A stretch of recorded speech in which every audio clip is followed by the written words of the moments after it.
cornea and the sclera.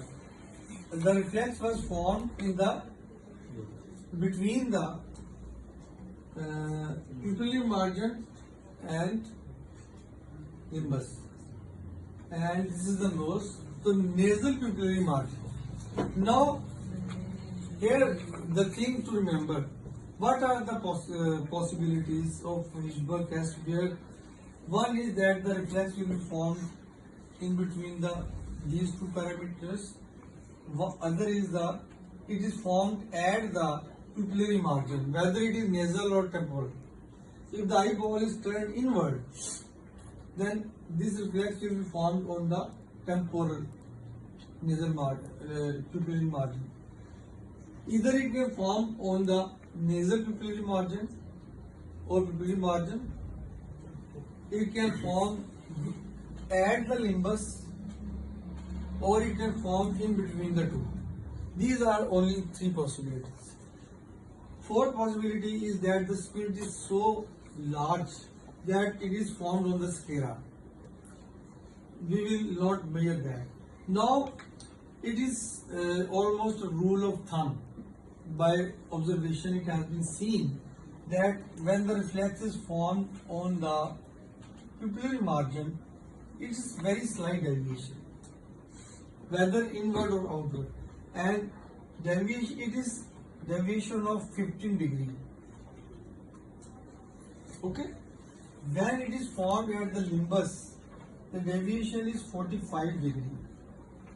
When it is formed between the two, it is 30 degree. Now, sorry, 15 degree वाला कहाँ? At the pupillary margin. Okay. Now listen carefully. If someone has got some refractive error like myopia or hypermetropia, the unit of measurement is diopter spherical. That is -2 diopter spherical or +2 diopter spherical. और अगर cylinder है -1 diopter cylinder at 180 degree or so.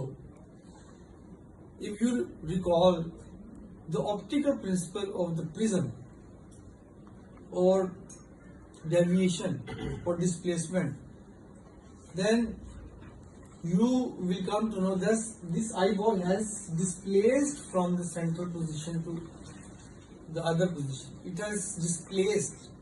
Displacement is measured in prism diopters. It is a movement. It is measured in prism diopter, and this is also a rule of thumb that 1 degree is equal to 2 prism diopter. Understood? So now whatever the Hirschberg test tell you, multiply it by 2.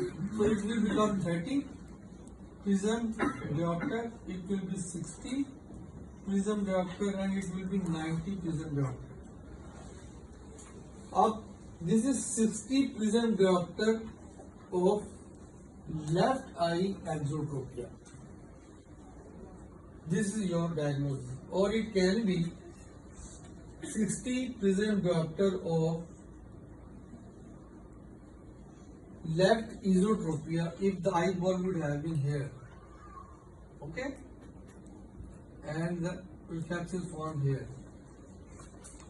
Understood? So this is a very simple test, and it gives you a lot of information. Now,